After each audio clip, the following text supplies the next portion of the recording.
Yeah, what's up mga kapogi, mga ganda? This show po ako, Papachoy Pogi Motovlog. Ayun, chapsoy for today po tayo mga kapogi. Lagyan natin ng creamy mushroom, tapos squid ball and crab stick.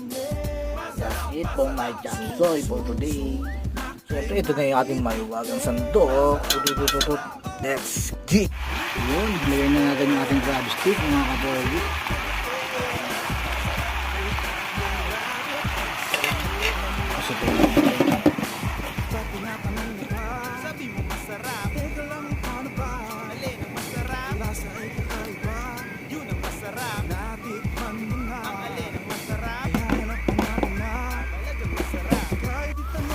Yun, tapos lagay natin yung creamy mushroom natin para medyo lumasa na. So, natin yung may wala at sandok.